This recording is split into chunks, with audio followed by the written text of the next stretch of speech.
My husband walked in on me cheating on him with another man, and his reaction was intense. Consequently, he was sentenced to 7 years in jail, and now my entire family despises me.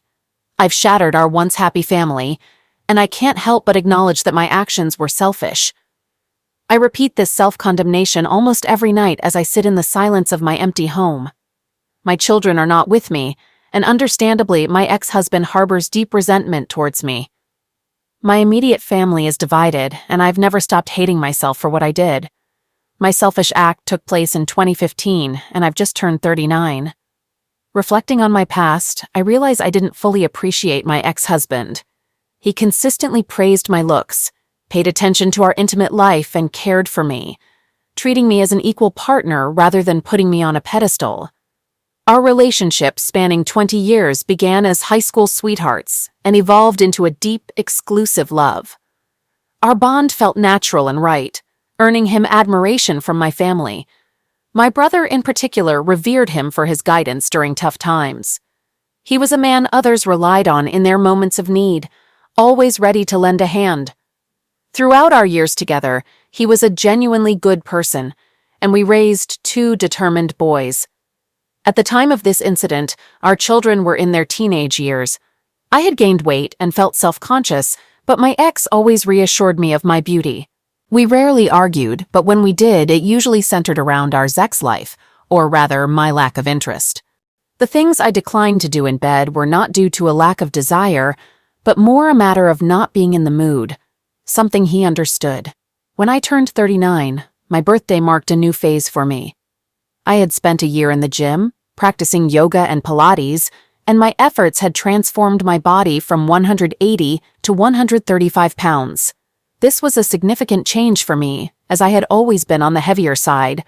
My ex-husband had also joined me in the gym, albeit less frequently, and he had managed to shed some weight, going from 260 to 225 pounds, sculpting his physique. Despite my improved appearance, my ex-husband couldn't keep his hands off me. However, for some inexplicable reason, I still wasn't in the mood. He tried everything, taking me out to dinners, dancing, and going on regular walks. He continued to help around the house, and his eyes still held the same love and desire for me after 2 decades together. Any woman would have longed for that kind of attention. But mentally, I remained disinterested. At the time, I attributed my disinterest to early menopause, since we only engaged in intimacy 2 or 3 times a month, and it was usually a quick affair. However, my ex-husband desired more, and no matter how hard he tried, I just couldn't reciprocate his feelings. He suggested couple counseling, but I stubbornly refused. My selfishness began to emerge shortly after my birthday. A new, slightly younger and attractive manager started working in my office and showed interest in me. At first, I dismissed his advances, but our interactions evolved from casual chats to flirting. Even though I showed him my wedding ring, I couldn't resist responding to his flirtations and started sharing personal details about my life. Gradually, he occupied more of my thoughts. In hindsight, I see that this was an emotional affair, something I didn't acknowledge then. My ex-husband began to notice something wasn't right. We ended up having a big argument, which I believe I started. When he tried to kiss me, I accidentally reacted with disgust. But it wasn't really about him. I was caught up thinking about the other man, and this made me feel really turned off by everything that was happening. At least, that's what I kept convincing myself of. A week after that pivotal day, I arranged to meet the new manager at a cafe with the intention of firmly telling him to leave me alone and put an end to this situation. However, before I could utter a single word, he surprised me with a kiss, and my thoughts went blank.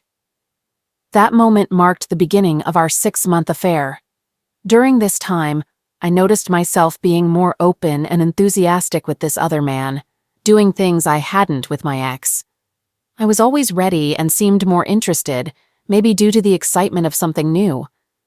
Meanwhile, my intimacy with my ex lessened, and I started to distance myself, criticizing his small habits and even demeaning him.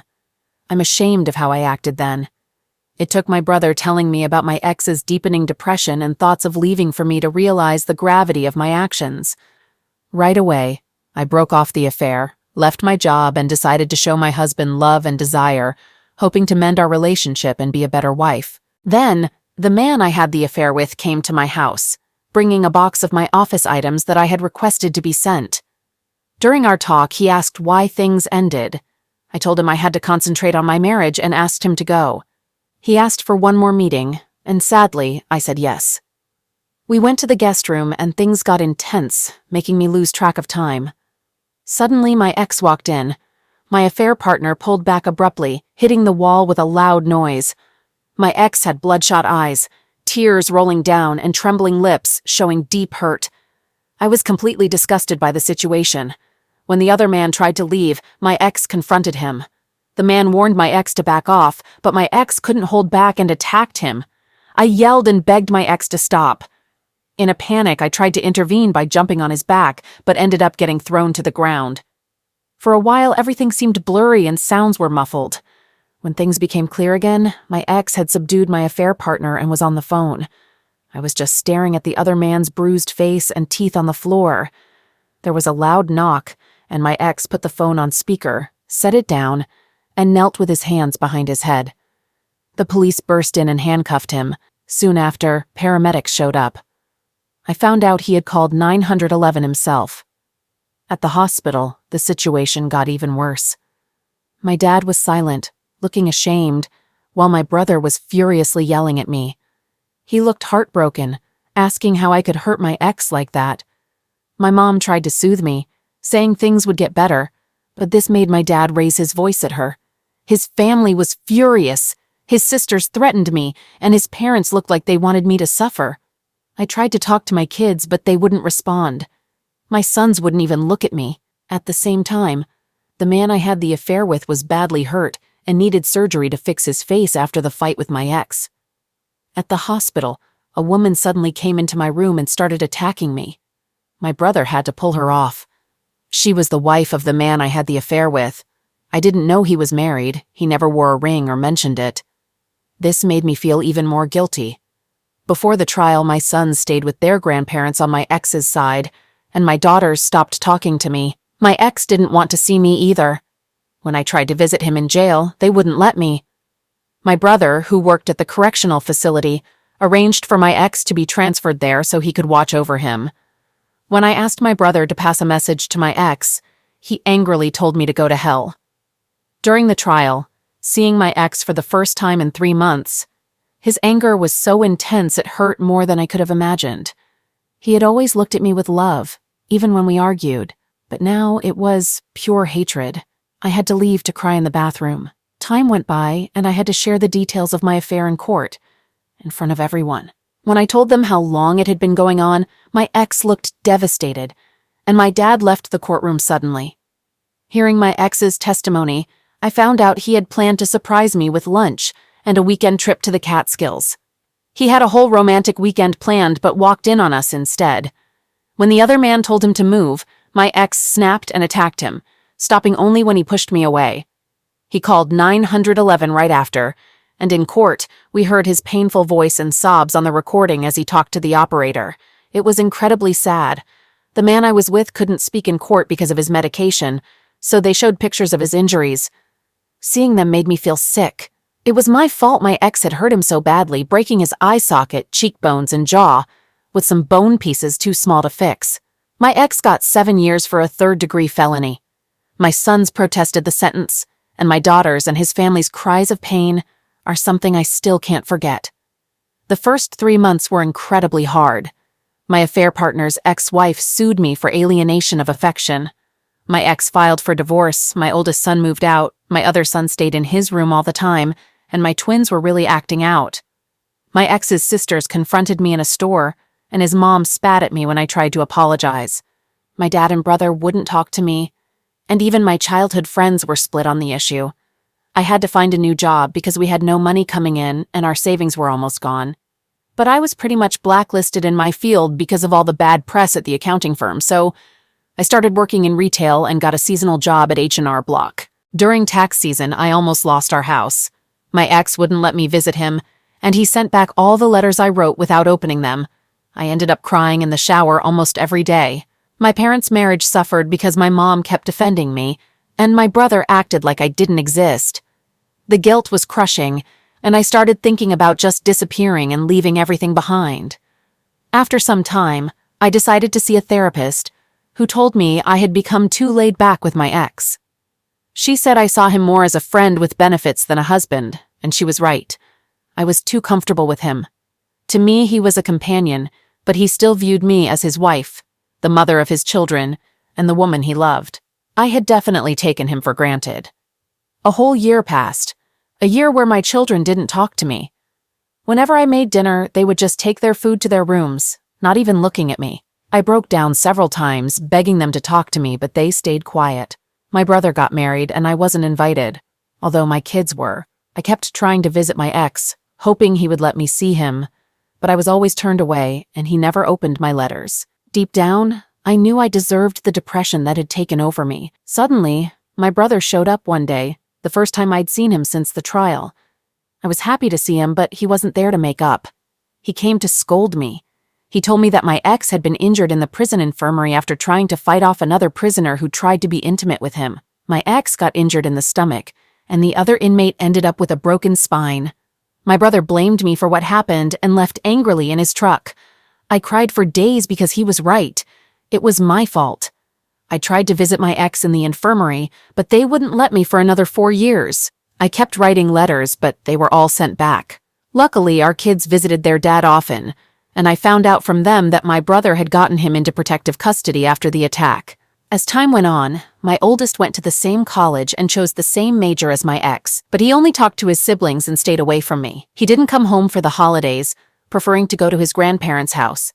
My other son did the same, going to the same college and avoiding me. My twins were hard on me, but visiting their dad regularly seemed to help their mood. When they acted out too much, their uncle would step in to help. Still, my brother and I barely talked. I tried to visit his wife when their first child was born, but they asked me to leave. My mom kept me updated on their lives, while my dad continued to act like I didn't exist. Then, in early May this year, my kids came home for 4 months. I didn't know why, but I was just happy they were there. I tried to show how sorry I was, even though they mostly ignored me. Gradually, they started talking to me again. It was great to catch up with them and hear about their lives. My oldest was in a relationship for over a year, my second son was on the college track team, and my daughters were talking to me again. Seeing the pain I caused them made me feel even more guilty. Watching them smile, joke around, and have dinner together made me yearn for what we lost. As August drew to a close, I eagerly anticipated my twins' first day of their senior year, which coincided with their 18th birthday. I shared my enthusiasm for their birthday celebration and outlined my plans. Surprisingly, my girls requested to celebrate it on a different day without hesitation. Their request left me bewildered because I thought we were making progress in rebuilding our relationship.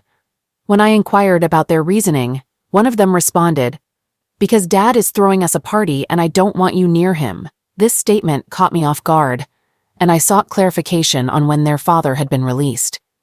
They informed me that he had been released at the end of April due to good behavior. Tears welled up in my eyes upon hearing this news, and it shattered me further. Their increased presence in the house was a result of his return. Their happiness and contentment stemmed from having their father back in their lives, not from the progress we were making in healing. They had him back. I asked about his living arrangements, and they disclosed that he was residing with my brother. I attempted to contact my brother, desperate for a conversation, but he refused. I made an effort to visit, clutching the letters that had been returned over the years, and caught a glimpse of him briefly through the partially open door. I called out his name, but my brother requested that I leave. I handed him the letters and departed.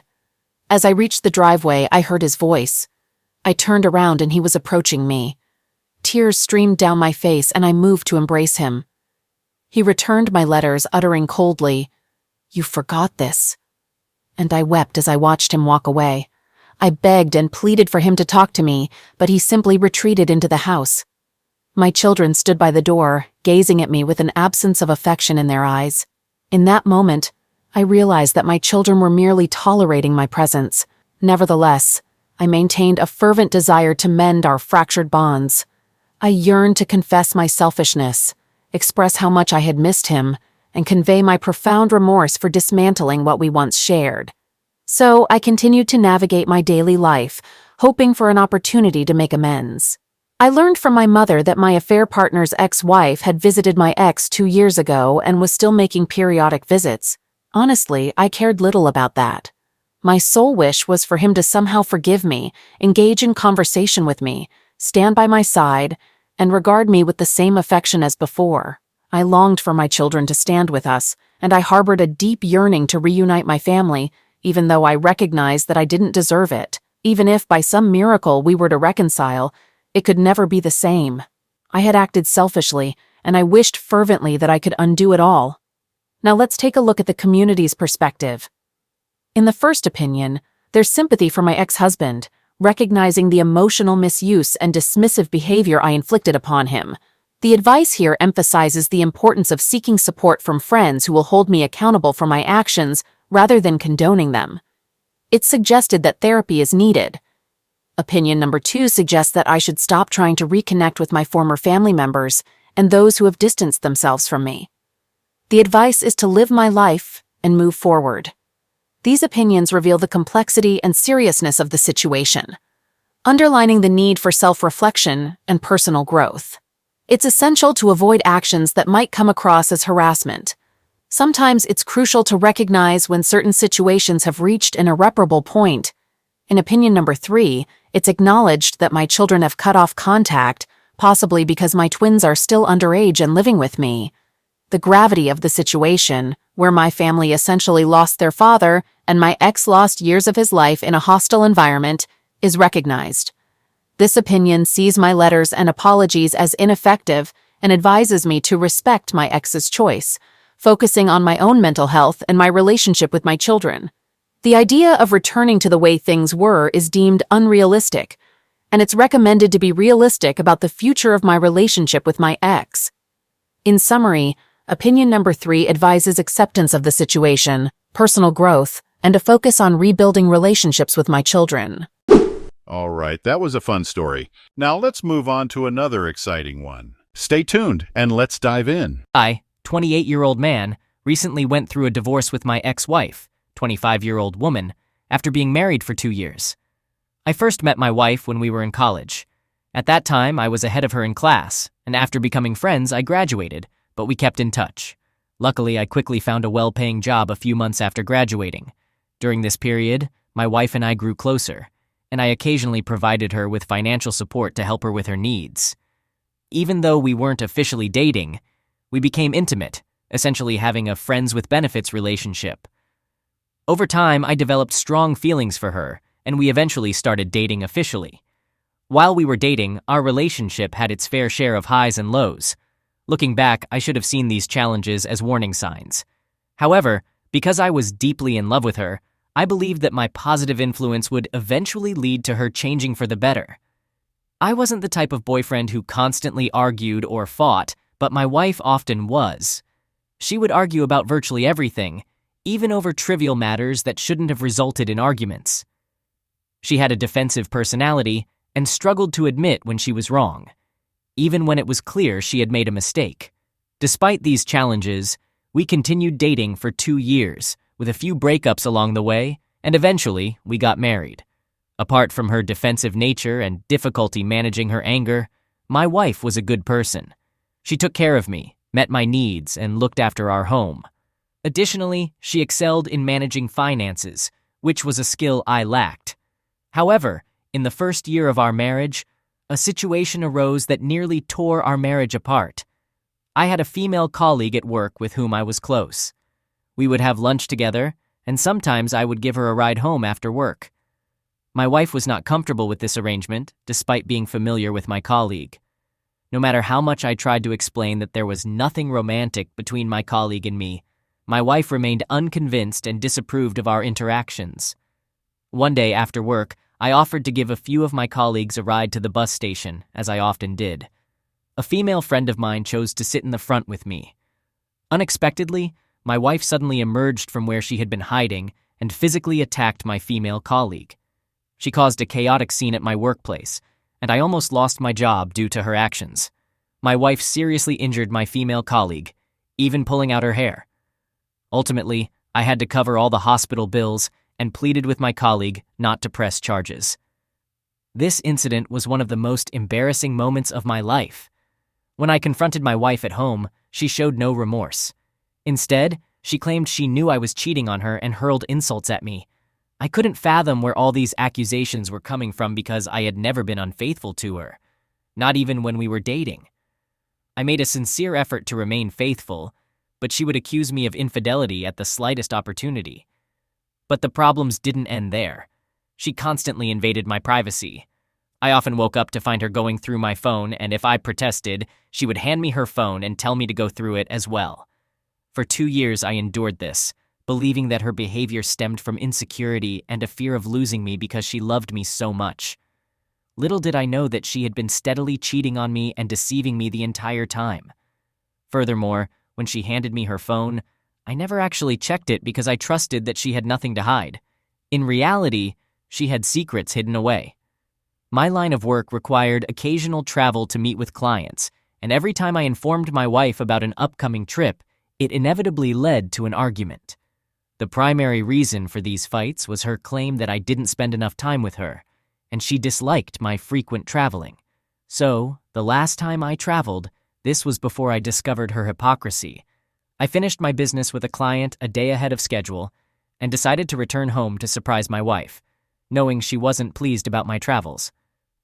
When I arrived home, the house was quiet, but I noticed a pair of sneakers in my living room that didn't belong to me. As I walked down the corridor, I saw a shirt just outside our bedroom door.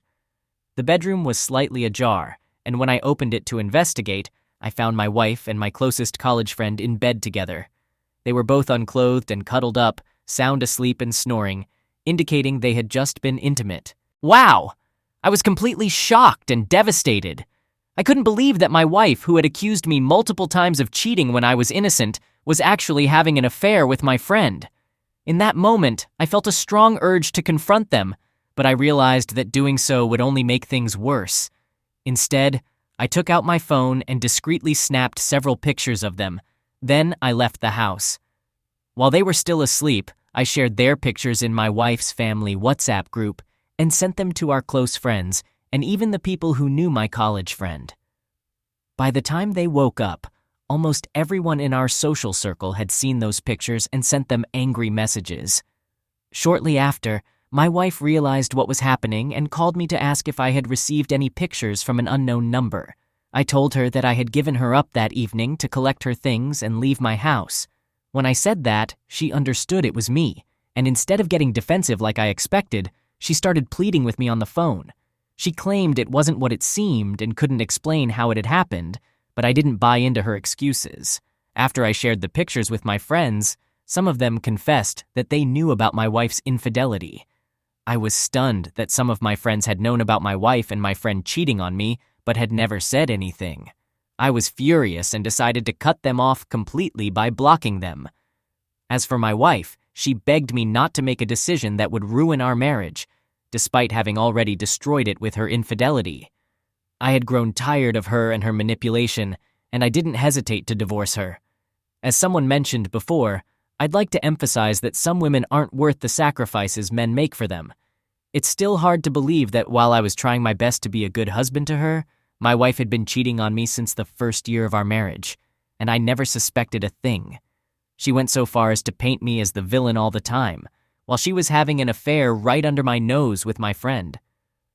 Speaking of him, I cut all ties with him, and as I share this story, I consider him dead to me, along with my friends who watched my wife cheat on me but never said anything.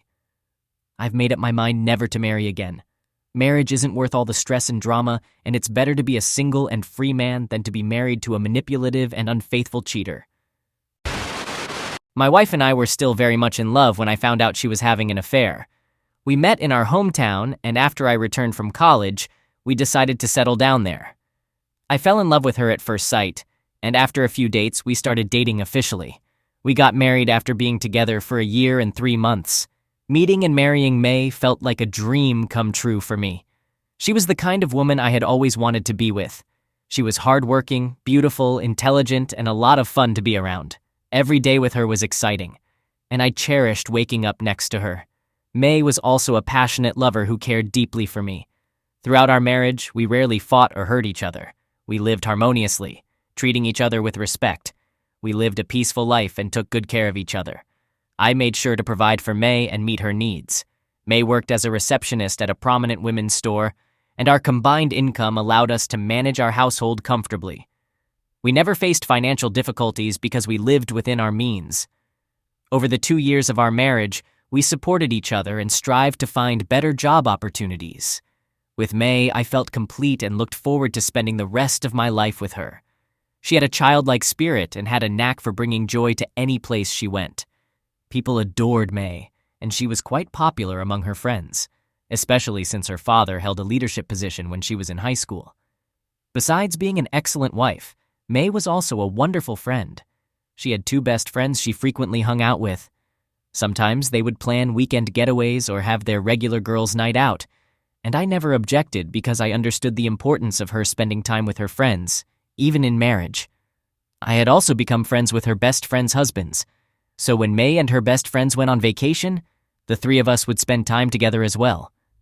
We continued this for 2 years of our marriage, and even when we spent time as a family unit, I never suspected that May was cheating on me with one of her best friends' husbands.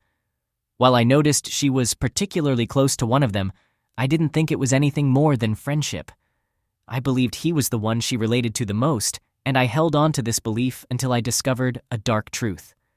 One evening, May informed me that she was going out to hang out with her friends as usual. I watched her get ready, putting on a new dress she had recently purchased and doing her makeup. This was her usual routine, so I didn't find anything unusual about it. I even gave her some cash in case she needed it for herself and her friends. About an hour after she left, I was looking for my golden watch in our jewelry drawer when I came across May's wedding ring. It struck me as odd that she had left her ring behind, as it wasn't like her to do so. I tried calling her, but after several unsuccessful attempts, I decided to call one of her best friends. When her best friend answered the call, I asked to speak with my wife. She informed me that May wasn't with her and that they weren't planning to hang out that night. While I was trying to process the fact that May had lied to me and left her wedding ring at home, her best friend asked if her husband was with me. I hadn't seen him, and I was surprised by her question. She was shocked when I told her that I hadn't seen her husband since the last time we all hung out. She mentioned that her husband had told her he was going out for a drink with me that night, and it was strange that he wasn't with me. At this point, we both realized that something was amiss, and we suspected that my wife and her husband might be together since they had coincidentally lied to both of us on the same night. To locate her husband, she attempted to check his Snapchat location, but it was turned off. When I checked May's Snapchat location, it was active, and we decided to head to the location. My heart sank when I realized that May's location was a hotel. We began documenting our process of going to May's hotel room. When I knocked on the door of the room she was staying in, she opened it, and was utterly shocked to see both me and her best friend. She was wearing a bathrobe with nothing underneath, and her best friend's husband was in bed, expecting her to attend to whoever was at the door and then return to him. As soon as we entered the room, I began to raise my voice at her while recording the incident. She felt deeply embarrassed. Her best friend was furious and even physically confronted her husband and May for betraying her. May was overwhelmed with shame and couldn't bring herself to make eye contact with me. She didn't attempt to explain herself and stood there with tears streaming down her cheeks. After I had recorded enough, I left with her best friend and warned May not to come home. She didn't return that night and likely spent it in the hotel room with her affair partner. That night, she not only lost her marriage, but also her longtime friend. Her best friend and I decided to post the video online without concealing their identities, intending to further humiliate her. We combined the video with the Snapchat location data and kept sharing them online until many people started reposting them. This was especially humiliating for her because most people in our hometown knew her, and she had been friends with her best friend since high school. This was the first time I had ever been so heartbroken, and I was not myself for weeks. Days after catching her with her best friend's husband, she tried to beg me and promised it would never happen again, but I remained unmoved by her words. We ultimately divorced because I couldn't bear the shame of being associated with her infidelity.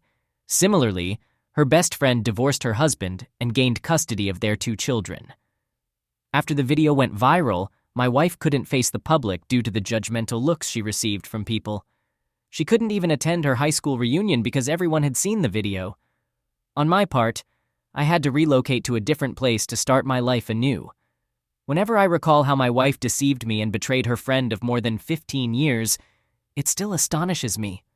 She didn't value our marriage or her friendship with her friend, and someone capable of such actions could do even worse things.